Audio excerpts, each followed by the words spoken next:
तो देखो, हमारे पास अब बहुत कम वक़्त बच गया है और मुझे पता है कि तुम बहुत मन लगाकर पढ़ रहे हो। लेकिन उसके बावजूद भी तुम्हारे मॉक टेस्ट में बहुत कम मार्क्स आ रहे हैं और उसके कारण जो गिल्ट होता है ना, उससे और पढ़ने का मन नहीं होता है। लेकिन अगर मैं तुम्हें बोलूँ कि हम ना कुछ कॉमन गलतियाँ करते हैं और अगर हमने सिर्फ़ उनको ठीक कर लिया ना, तो इस 30 दिन में यानी बस 1 महीने में हम अपने मॉक टेस्ट के मार्क्स को 200, 300 से बढ़ा सकते हैं। और ये कोई इलॉजिकल बातें नहीं है, ये वही प्रैक्टिकल बातें हैं जो मैंने खुद लास्ट ईयर फॉलो किया था अपने एग्ज़ाम के वक़्त और आज मैं एक बहुत अच्छे गवर्नमेंट कॉलेज में हूँ। तो मेक श्योर तुम मेरे सारे पॉइंट्स को फॉलो करना एंड वीडियो को एंड तक देखना। सो हेलो एवरीवन और अब अपने वीडियो को स्टार्ट करते हैं अपन। तो हमारा आज का टारगेट है कि कैसे हम अपने 300 मार्क्स को 650 प्लस करने वाले हैं सिर्फ़ 1 महीने में। और आज के जो टॉपिक्स होने वाले हैं ना, वो ये हैं कि हमारे कौन से एरियाज़ हैं जहाँ हमारे मार्क्स कम आ रहे हैं उनकी वजह से। दूसरा है कि लो मार्क्स में ना बायो का रोल क्या होता है। तीसरा है कि टेस्ट कैसे देना है एंड साथ में उसको एनालाइज़ कैसे करना है। चौथा पॉइंट ये है कि हमें पेपर को अटेम्प्ट कैसे करना है एंड पाँचवा पॉइंट कि हमारा एक प्रॉपर टाइमलाइन क्या होने वाला है 30 डेज़ का, जो कि हमें हेल्प करने वाला है मार्क्स को इंक्रीज़ करने में। अब देखो ये सारे पॉइंट्स बहुत इंपॉर्टेंट हैं, तो तुम सारे पॉइंट्स को फ़ॉलो करना एंड उसके बाद देखना तुम्हारे मार्क्स बहुत बढ़ जाएँगे, ठीक है? और लास्ट में तुम्हारे लिए एक बहुत स्पेशल चीज़ है, उसका नाम रखा है मैंने रैंक बूस्टर, तो मेक श्योर तुम उसको याद से एक बार देखना ही देखना किसी भी हाल में। तो अपन ना फर्स्ट आते हैं हमारे लो मार्क्स ज़ोन पे। अब ये ना ऐसे एरियाज़ हैं जहाँ हमारे मार्क्स कम आ रहे हैं इनके कारण से।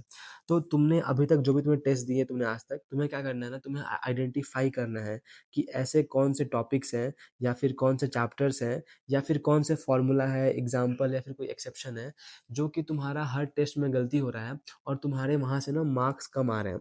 तो हम क्या करने वाले हैं कि अगर हमने सोच के देखो कि अगर हमने इन टॉपिक्स को अगर स्ट्रॉन्ग कर लिया तो हमारे ऑटोमेटिकली 100-200 मार्क्स बढ़ जाएँगे। और अब मैं बताने वाला हूँ कि हमें ये चीज़ कैसे करना है। देखो सबसे पहले ना हमें ट्रैक करना है, तो हम बनाएँगे एक नोटबुक, ठीक है? और वहाँ पे ना उन सब के नाम लिखने वाले हैं कि हाँ, ये मेरे वीक चैप्टर्स है, लाइक यहाँ मैंने एक एग्ज़ाम्पल लिखा है, ये मानो मेरा एक वीक टॉपिक है जहाँ से मेरे क्वेश्चन गलती हो रहे हैं, मैंने उसका यहाँ पे नाम लिखा है, साथ में कोई फ़ॉर्मूला हो और कोई एग्ज़ाम्पल हो।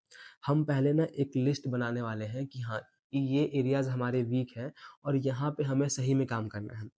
अब देखो हमें उन पे काम कैसे करना है। मानो हमारा कोई चैप्टर है, ठीक है? हमारा कोई चैप्टर है इन केमिस्ट्री और फिज़िक्स, तो हम क्या करने वाले हैं ना, हम एक बार उनका नोट्स पढ़ लेंगे और अगर तुमको अपने नोट्स समझ में नहीं आ रहे हैं ना, तो हम उनका एक वन शॉट देख लेंगे, ठीक है? उसके बाद हमें नोट्स के सारे क्वेश्चंस करने हैं और जब नोट्स के क्वेश्चन हो जाएँगे, तो फिर हम क्या करने वाले हैं ना कि नीट के अभी तक के 38 ईयर्स के क्वेश्चंस हम लगाने वाले हैं एंड उसके बाद कम से कम 5 साल के ना जेईई मेन्स के क्वेश्चन करने वाले हैं। तो ये हो गया अपना फिज़िक्स एंड केमिस्ट्री के लिए। बायोलॉजी के लिए हम क्या करने वाले हैं ना, हम सिर्फ़ एनसीईआरटी का थ्योरी पढ़ने वाले हैं और अच्छे से पढ़ने वाले हैं। और हमेशा तुम ना बायो की एनसीईआरटी ना बैक से पढ़ना, ताकि सारे बैक के इम्पोर्टेंट पॉइंट्स हमें अच्छे से याद रहें। और हमें क्या करना है ना कि एनसीईआरटी पढ़ने के बाद कम से कम 100 से 150 क्वेश्चन्स हमें सॉल्व करने हैं, किसी भी हाल में। अब मानो हमारा कोई चैप्टर नहीं, हमारा कोई टॉपिक वीक है, तो हम क्या करने वाले हैं ना, उस टॉपिक को नोट से अच्छे से पढ़ने वाले हैं। और अगर नोट्स में समझ में नहीं आता है ना, तो हम सिर्फ़ उस पार्टिकुलर टॉपिक का ना एक वीडियो देखने वाले हैं, वन शॉट मतलब कि देखने वाले हैं फ्रॉम यूट्यूब। और वो ना बहुत कम टाइम का होता है, मुश्किल से 5 से 6 मिनट का होगा, तो हमें बस उसको देखना है। एंड उसके बाद कम से कम 30 से 50 क्वेश्चन हमको सॉल्व करना है उस टॉपिक का। अब वो कहाँ से करना है? तुम्हारे पास कोई मॉड्यूल है जहाँ पे टॉपिक वाइज़ क्वेश्चन दिए हैं तो वहाँ से करना है या फिर हमें प्रीवियस ईयर क्वेश्चन से करना है, ताकि वो टॉपिक हमें अच्छे से याद हो जाए। अब देखो बात करते हैं ना फ़ॉर्मूलाज़ एंड एग्ज़ाम्पल का, तो इसका बेस्ट वे ये है ना कि अगर तुम कोई फ़ॉर्मूला भूल जाते हो, तुम्हें एग्ज़ाम्पल याद नहीं रहता है, तो तुम उसे कम से कम 10 से तुम 20 बार तुम उसे लिखो, बार-बार लिखो कि F इक्वल्स टू ma या फिर जो भी तुम्हें टफ़ लगता है फ़ॉर्मूला उसको तुम लिखो कम से कम 10 से 20 बार और तुम्हें सारे एग्ज़ाम्पल याद हो जाएँगे। ट्रस्ट मी, मैंने लिख-लिख के ही सारे एग्ज़ाम्पल्स याद किए हैं, प्लांट वाले, एनिमल वाले, जो भी एग्ज़ाम्पल्स होते हैं सारे फाइलम के, ठीक है? तो तुम भी लिख-लिख के ही याद करो। अब देखो हमारा जो होगा ना नोटबुक, तो हम वहाँ क्या करने वाले हैं ना कि जैसे ही हमारा वो चैप्टर स्ट्रॉन्ग हो गया ना, हम वहाँ पे क्रॉस करने वाले हैं कि हाँ, ये चैप्टर मेरा वीक था, अब स्ट्रॉन्ग हो चुका है। ये टॉपिक मेरा वीक था, अब स्ट्रॉन्ग हो चुका है। तो इससे हमें एक आइडिया मिलता है कि हाँ, हमने इतना पोर्शन कर लिया और हमें अब क्या करना है।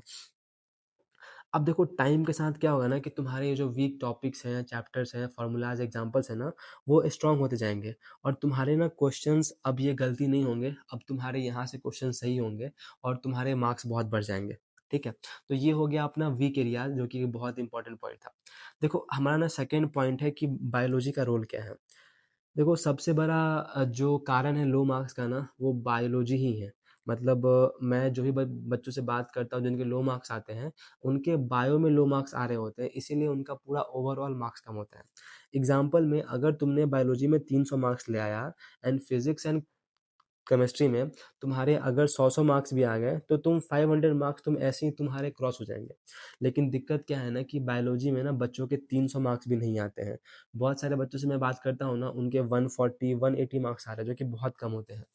एंड ट्रस्ट मी, हम सिर्फ एनसीईआरटी पढ़ के बायोलॉजी में 330, 340 मार्क्स लेके आ सकते हैं। तो अब इसका सॉल्यूशन क्या है कि हमें अपनी बायोलॉजी को स्ट्रॉन्ग कैसे करना है? तो तुम्हें क्या करना है ना, हर दिन कम से कम तुम्हें 2 से 3 अपने वीक चैप्टर्स जो तुम्हें बायोलॉजी में है, तुम्हें उसकी एनसीईआरटी पढ़नी है एंड तुम्हें कम से कम 200 से 300 क्वेश्चन तुम्हें लगाने हैं बायोलॉजी में। अब तुम्हें ये क्वेश्चन कहाँ से लगाने हैं? तो तुम्हें ये क्वेश्चन लगाने हैं फुल सिलेबस के टेस्ट पेपर से और उनको अच्छे से एनालाइज़ करना है। और ये तुम्हें तब तक करना है जब तक तुम्हारे मार्क्स 310-20 आना स्टार्ट ना हो जाए। अब देखो बहुत बच्चों की ना बायो बहुत वीक होती है, तो मैंने ना एक बहुत बेस्ट प्लान बनाया है कि तुम कैसे 2 हफ्तों में अपने बायो को बहुत इम्प्रूव कर सकते हो। तो ये एक पूरा उसके ऊपर वीडियो है, ठीक है? तुम इसको एक बार जाके देखना, ये तुम्हारे बायोलॉजी के मार्क्स को इम्प्रूव करने में बहुत हेल्प करेगा, सही में। ओके? अब देखो एक बहुत इम्पोर्टेंट पार्ट है, वो है टेस्ट एंड एनालिसिस। अब देखो हमारे मार्क्स कैसे बढ़ेंगे जब हम प्रैक्टिस बहुत करते हैं, क्योंकि एक बहुत फेमस कोट है कि practice makes a man perfect, ठीक है? तो अगर हम टेस्ट को बार-बार देंगे, बार-बार प्रैक्टिस करते हैं ना, तो हम उसमें माहिर हो जाएँगे और हमारे मार्क्स भी बढ़ेंगे। तो हमें करना कैसे है ना कि हमें हर वीक में कम से कम 3 मॉक टेस्ट तो देने ही हैं। हमें हर अल्टरनेट डे पे हमें 1 टेस्ट पेपर देना ही देना है। अब आखिरी का वक़्त बच गया है, तो किसी भी हाल में टेस्ट दो। अब ये बहाना मत बनाओ कि मुझे नोट्स पढ़ना है, मुझे कुछ याद करना है, उसके बाद मैं टेस्ट दूँगा। टेस्ट देना should be your first priority. तो हम क्या करेंगे ना कि हम हर अल्टरनेट डे पे एक टेस्ट देने वाले हैं। और अगर तुम्हारे ऑलरेडी टेस्ट में 500 प्लस मार्क्स आ रहे हैं, तो हम क्या करेंगे, हम एक एफएसटी देने वाले हैं, फुल सिलेबस पे पेपर देने वाले हैं। लेकिन अगर अभी भी तुम्हारे टेस्ट में 200, 300, 400 मार्क्स आ रहे हैं ना, तो हम क्या करेंगे, हम पार्ट टेस्ट देके अपने week areas, topic and chapters को इम्प्रूव करने वाले हैं, ताकि वो हमारे स्ट्रॉन्ग हो जाएँ और जब हम एफएसटी दें ना, तो वो वहाँ हमारे अच्छे मार्क्स हैं, ठीक है? अब देखो टेस्ट के बाद ना एक बहुत इम्पोर्टेंट पार्ट आता है जिसको बोलते हैं एनालिसिस और बहुत सारे बच्चे इसको इग्नोर करते हैं। और ट्रस्ट मी, अगर तुमने टेस्ट दिया लेकिन तुमने उसको एनालाइज़ नहीं किया, तो तुम्हारा पूरा टेस्ट बेकार गया, ठीक है? तो कभी भी हमें एनालिसिस को इग्नोर नहीं करना है। अब एक बहुत इम्पोर्टेंट बात ना कि एनालिसिस के बाद ना एक बहुत अच्छी चीज़ होती है जिसको अपन बोलते हैं mistake notebook. Sorry for that. तो हमें क्या करना है ना कि अपने मिस्टेक नोटबुक में अपने सारे मिस्टेक्स को लिखना है। लाइक तुम यहाँ पे देखो, ये मेरी मिस्टेक नोटबुक है, जहाँ पे मैंने आज तक जितने ही मॉक टेस्ट दिए होंगे ना, मैंने सबके सारे इम्पोर्टेंट पॉइंट्स को मैंने यहाँ पे लिखा हुआ है। हुँ? ताकि मैं यहाँ से बार-बार पढ़ के मुझे वो बातें याद हो कि हाँ, ये मेरे वीक एरियाज़ थे और मुझे अब याद हो चुके हैं बार-बार पढ़ने के बाद। तो हमें ना अपनी एक मिस्टेक नोटबुक बनानी है और उसे बार-बार पढ़ना है, ताकि जब अगले टेस्ट में वैसा क्वेश्चन या फिर उसके आस-पास का क्वेश्चन आए ना, तो वो क्वेश्चन हमारा गलती ना हो। और मैंने ना एक पूरा वीडियो बनाया है कि हाँ, हमें एनालिसिस कैसे करना है, हमें मिस्टेक नोटबुक कैसे बनानी है, हमें उसे बार-बार कैसे पढ़ना है। तो मेक श्योर ना तुम ये एक वीडियो देखना, ये तुम्हें बहुत हेल्प करने वाला है टेस्ट पेपर एंड उसके एनालिसिस के ऊपर। ओके? अब देखो एक बहुत इम्पोर्टेंट बात कि हमें पेपर को अटेम्प्ट कैसे करना है। तो पेपर अटेम्प्ट करना भी ना एक स्किल होता है और हमें आना चाहिए कि हमें पेपर में अपने टाइम को कैसे मैनेज करना है। एग्ज़ाम्पल में हमें किसी भी हाल में बायोलॉजी को 40 मिनट्स में सॉल्व करना है एंड कोशिश करना है कि इन 40 मिनट्स में हम ऑलमोस्ट 90 क्वेश्चन सॉल्व कर लें। केमिस्ट्री को भी हमें 40 मिनट्स में सॉल्व करना है एंड कोशिश करना है कि 35 प्लस क्वेश्चंस हमें सॉल्व करने हैं। और हम क्या करने वाले हैं ना कि मोस्टली जो ईज़ी एंड मॉडरेट क्वेश्चन है ना, हम उनको सॉल्व करने वाले हैं। और अगर अपन बात करते हैं फिज़िक्स की, तो हमें क्या करना है ना कि 50 मिनट में कम से कम 30 क्वेश्चन सॉल्व करने ही करने हैं। और वो 30 कौन से क्वेश्चन होंगे? वो हमारे ईज़ी और मॉडरेट क्वेश्चन हमारे होने वाले हैं। और उसके बाद जो वक़्त हमारे पास बच जाएगा ना, उसमें हम क्या करने वाले हैं ना, उसमें हम लोग टफ़ क्वेश्चन सॉल्व करने वाले हैं केमिस्ट्री एंड फिज़िक्स के। एक इम्पॉर्टेंट बात, हमें कभी भी स्टार्टिंग में टफ़ क्वेश्चन सॉल्व नहीं करना है, क्योंकि टफ़ क्वेश्चन में क्या होता है ना कि बहुत वक़्त लगता है और उसके कारण जो हमें क्वेश्चन आते हुए होते हैं ना, वो भी हड़बड़ी में गलती हो जाते हैं। और जहाँ भी तुमको लगे कि हाँ, कोई क्वेश्चन तुमसे 2 मिनट से ज़्यादा तुम्हें लग रहा है वहाँ पे, तो उसको वहीं पे स्किप कर दो, ओके? देखो, अब ना एक प्रॉपर टाइमलाइन है कि तुम्हें कैसे इस चीज़ को प्रैक्टिस करना है ताकि तुम्हारे मार्क्स इम्प्रूव हो। अब देखो, मैंने यहाँ पे एक वीक बनाया है, वीक के 7 डेज़ ड्रॉ किए हैं। लाइक मंडे को तुमने टेस्ट दिया, उसको एनालाइज़ किया। तो तुम्हें क्या करना है, ट्यूसडे को ना तुम्हें अपने वीक एरियाज़ पे काम करना है, ठीक है? तुम्हें सेम काम करना है ऑन वेडनेसडे, तुमने टेस्ट दिया, तो ऑन थर्सडे तुम्हें अब काम करने हैं वीक एरियाज़ पे और हमें ये पूरा हफ्ता फॉलो करना है। एंड ट्रस्ट मी, तुमको सिर्फ़ इसी चीज़ को बार-बार रिपीट करना है। एंड देखो देखो, एक इम्पॉर्टेंट बात, देखो, पेशेंस। पेशेंस में क्या है ना कि देखो, मार्क्स बढ़ने में ना वक़्त लगता है। लाइक तुम्हारे अभी 300 मार्क्स आ रहे होंगे, कुछ टाइम के बाद वो 400 हो जाएँगे, कुछ वक़्त के बाद वो 500 हो जाएँगे एंड कुछ वक़्त के बाद वो 600 भी क्रॉस करेंगे। बट इसमें वक़्त लगेगा, तो प्लीज़ ट्रस्ट द प्रोसेस, क्योंकि जो इसका आउटकम तो अपने आप आ ही जाएगा। लेकिन किसी भी हाल में आपको इस चीज़ को लगातार फ़ॉलो करना है। ऐसा नहीं कि आपने 1 हफ़्ता फ़ॉलो किया और आपके मार्क्स नहीं बढ़ रहे तो आपने छोड़ दिया। आपको इस चीज़ को 1 महीने तक लगातार फ़ॉलो करना है, उसके बाद देखना आप कितने अच्छे मार्क्स आपके आते हैं। अब देखो, हमारा लास्ट पॉइंट है स्पेशल रैंक बूस्टर, बताता हूँ। तो ये एक बहुत स्पेशल चीज़ है, लेकिन उससे पहले प्लीज़ डू सब्सक्राइब मी, और मैं तुम्हें एग्ज़ाम तक ऐसे ही हेल्प करने वाला हूँ थ्रू वीडियोज़। एंड तुम्हें कोई भी डाउट हो, तुम मुझे कमेंट करना, मैं उसका पर्सनली रिप्लाई करने वाला हूँ। तो प्लीज़ मेक श्योर तुम मुझे सब्सक्राइब कर देना, उससे मुझे बहुत खुशी मिलती है और मुझे बहुत मोटिवेशन मिलती है, ताकि मैं तुम्हें ऐसे ही हेल्प कर सकूँ। तो देखो, अपन बात करते हैं ना एस नीट के बारे में। तो अगर तुमने वीडियो यहाँ तक देखा है, इसका मतलब तुम सही में सीरियस हो अपने एग्ज़ाम को लेके। तो मैंने उन बच्चों के लिए लॉन्च किया है एस नीट। देखो, अब ये एस नीट क्या है? यहाँ पर मैं खुद पर्सनली अनीस, मैं बच्चों को गाइड करता हूँ हर एस्पेक्ट में। चाहे उनका सिलेबस हो, सिलेबस को रिकॉल करना हो, मॉक टेस्ट हो, एनालाइज़ करना हो, एनसीईआरटी हो, हर वो चीज़ जो उन्हें एक मेडिकल कॉलेज में लेके जा सकती है, मैं खुद हर उन सब पे ध्यान देता हूँ। And I will personally let you solve, कि तुम मेरे सामने 100 एफएसटी दो एंड तुम उसको एनालाइज करो। और अगर तुमने 100 मॉक टेस्ट दे दिया एंड उसको एनालाइज कर लिया, तो तुम किसी भी हाल में, पेपर टफ है आसान है, तुम एक टॉप मेडिकल कॉलेज में तुम जा रहे हो। मेरा ऑलरेडी एक ग्रुप है, जहाँ पे ऑलरेडी मेरे पास 43 स्टूडेंट्स हैं और वो हर दिन मेरे साथ मॉक टेस्ट दे रहे हैं। एंड मैं देखता हूँ कि हाँ, उन्होंने एनालाइज़ किया कि नहीं किया, उनके मार्क्स बढ़ रहे हैं कि नहीं बढ़ रहे हैं, हमें और कहाँ पे काम करना है। और मेरे पास ऑलरेडी 3 ग्रुप हैं और मेरे पास 55 प्लस स्टूडेंट्स हैं।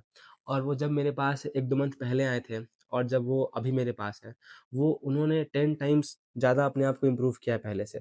और पहले उनके ना मॉक टेस्ट में 200-300 मार्क्स आते थे, और आज, और वही बच्चों के आज देखो 600 प्लस मार्क्स आ रहे हैं उनके। और सोच के देखो, अगर उनके अभी 600 मार्क्स आ रहे हैं, तो 2 महीने में अगर वो अच्छे से पढ़ते हैं, तो वो 700 के आस-पास ही पहुँच सकते हैं, ठीक है? और मैं क्या करता हूँ ना, मैं पर्सनली मेक कि तुम्हारा दिन का रूटीन क्या होगा, तुम्हारे आज के टारगेट्स क्या होने वाले हैं, एंड आई मेक श्योर कि तुम मेरे टारगेट्स किसी भी हाल में कंप्लीट करते हो एंड मुझे फ़ोटो भेजते हो रात में कि हाँ भैया, आज के टारगेट्स कंप्लीट हो गए। एंड साथ में कि तुम मॉक टेस्ट दे रहे हो कि नहीं दे रहे हो, तुमने उसका एनालिसिस किया कि नहीं किया, मैं हर एक चीज़ पे ध्यान देता हूँ, ठीक है? एंड उनके मार्क्स भी बढ़ रहे हैं, मतलब उन जब मेरे पास वो स्टार्टिंग में आए थे ना, उसके बाद वक़्त के साथ 2-3 हफ्ते बाद ही उनके टेस्ट में 100 मार्क्स बढ़े हैं, फिर कुछ हफ्ते बाद उनके 200 मार्क्स बढ़ गए हैं और आज उन्हीं बच्चों के 600 प्लस मार्क्स आ रहे हैं। एंड आई मेक श्योर कि ना वो बहुत क्वेश्चन प्रैक्टिस करें, वो दिन में कम से कम 200-300 क्वेश्चन प्रैक्टिस कर रहे हैं अच्छे से। एंड ये था एस नीट के बारे में। देखो, मैंने इसके ऊपर पूरा एक अच्छा सा वीडियो बनाया है, जिसका लिंक मैंने नीचे दिया है। अगर तुम्हें इसमें आना है, इफ़ यू आर इंटरेस्टेड, या फिर तुम्हें भरोसा होता है कि लाइक यू ट्रस्ट मी, कि मैं जो भी बातें बोलता हूँ वो काम की होती है, तो एक बार तुम उस वीडियो को देखना। एंड कम टू मी, हम तुम I will personally talk to you, और हम तुम मिल के ऐसे प्लान करने वाले हैं ना कि इस 2 महीने में हम ऐसे पढ़ने वाले हैं ना कि किसी भी हाल में हमें एक गवर्नमेंट कॉलेज मिल जाए। और अगर तुमने और अच्छे से तुमने अगर पढ़ा होगा ना, तो हम एम करने वाले हैं कि हमारा एक बहुत अच्छा टॉप रैंक आ जाए। ठीक है? तो यहाँ पे उसका लिंक दिया हुआ है नीचे, एक बार तुम जाके उसे देखना एंड जॉइन एसनी। और इस 2 महीने में ना तुम्हारा हार्ड वर्क एंड मेरा गाइडेंस हम एक टॉप मेडिकल कॉलेज लेके आ सकते हैं। So it was all from my side. तुमने यहाँ तक देखा मेरा वीडियो, इसके लिए बहुत-बहुत शुक्रिया। Thanks for watching and please do subscribe me.